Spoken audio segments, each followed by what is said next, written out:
Hello বন্ধুরা, আজ আর কোনো ব্রেকফাস্ট রেসিপি নয়, আজ একটা লাঞ্চের রেসিপি শেয়ার করছি। কাতলা ছানার কালিয়া।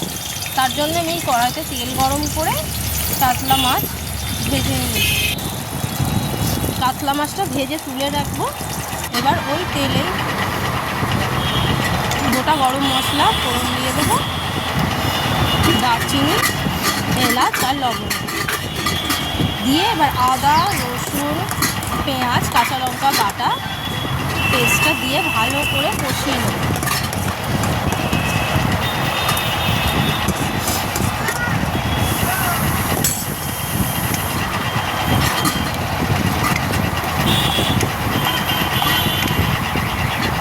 এটা বেশ ভালো মতন কষানো হয়ে গেলে এর মধ্যে কেটে রাখা টমেটো কুচি দিয়ে আবারও একটু ভালো করে নাড়াচাড়া করে নিতে হবে।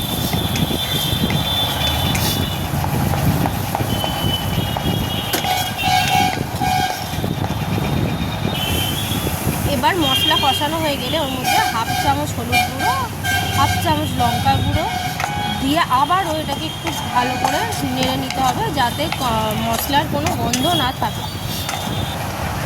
এবার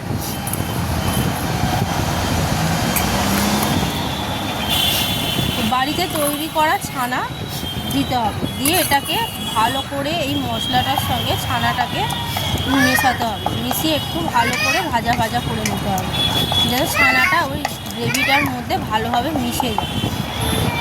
মিশে গেলে এবার এর মধ্যে ফেটিয়ে রাখা টক দই দেবো। আমার মাছের পরিমাণটা খুবই অল্প, তাই আমি অল্প করেই দিয়েছি। যাদের মাছের পরিমাণ বেশি হবে তারা একটু বেশি করে দেবে। আবারও টক দই দিয়ে ভালো করে একটু কষিয়ে নিয়ে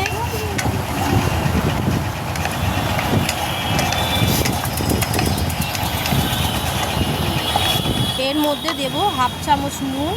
যেহেতু টক দই দিয়েছি সেই জন্য ব্যালেন্স করার জন্য হাফ চামচ মতো চিনি দেব, দিয়ে ভালো করে নেড়ে নিয়ে হাতের মধ্যে একটু গুঁড়িয়ে নেব, কসুরি মেথি ওপর থেকে ছড়িয়ে দেব, দিয়ে এর মধ্যে মাছগুলো দিয়ে দেব।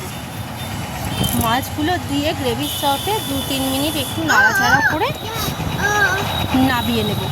গরম গরম ভাতের সাথে খুব ভালো লাগবে।